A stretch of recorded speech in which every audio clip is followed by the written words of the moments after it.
La verdad es que la educación hoy actualmente y confía más en lo que la persona sabe hacer que en quién es la persona. Piensa que dar instrumentos sin formar personas es un recurso. Y eso la verdad es que desde el mismo origen de la educación se sabe que no funciona así la persona. Pues lo que nosotros proponemos es una educación integrada. Y cuando hablamos de crecimiento de la persona, nos estamos refiriendo al conocimiento de uno mismo, al conocimiento de por qué vivo las cosas como las vivo, y a una toma de decisiones sobre quién quiero ser en la relación con los demás. Si lo más importante en la vida de las personas son sus relaciones interpersonales, ¿por qué no poner lo que hacemos al servicio de lo que sabemos que es lo más importante en la vida? Antes y ahora se sigue hablando del fracaso escolar. Y cuando uno empieza a profundizar, descubre, y creo que hay que decirlo así, que el fracaso escolar como entidad no existe. Lo que suele ocurrir son personas que tienen como desestructurada su vida y no saben cómo situarse, y eso se manifiesta en muchos sitios, entre ellos en el fracaso escolar. Sí, lo primero que habría que saber es cuál es el triste origen de la educación emocional. Incluso el origen a nivel histórico viene del mundo empresarial, no viene del mundo educativo. Casi todas las propuestas de educación emocional buscan identificar para regular. Esto, que nació en el ámbito empresarial y con esta visión, se ha transferido al mundo educativo, donde ahora se cambian algunas cosas, pues en lugar de jefes, profesor, en lugar de empleados son alumnos, y en lugar de sacar dinero es capacitar al alumno, pero es el mismo esquema.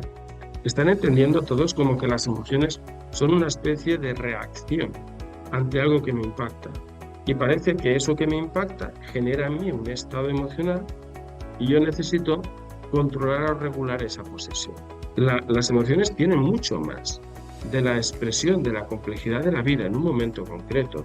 La persona necesita conocer, no identificar. Tampoco se trata de regular, se trata de actuar. También me resulta muy importante señalar que nosotros nos centramos, trabajamos mucho el tema emocional, pero con esta otra perspectiva. Yo quiero que la persona sea persona y saque toda su potencialidad, ¿no? Se trata de saber poner la competencia al servicio de la relación. Lo primero que hay que saber es que la primera decisión y la más importante es saber que lo que estoy decidiendo es quién quiero ser, no qué quiero hacer. Hay que saber que ese es el elemento central de la toma de decisiones.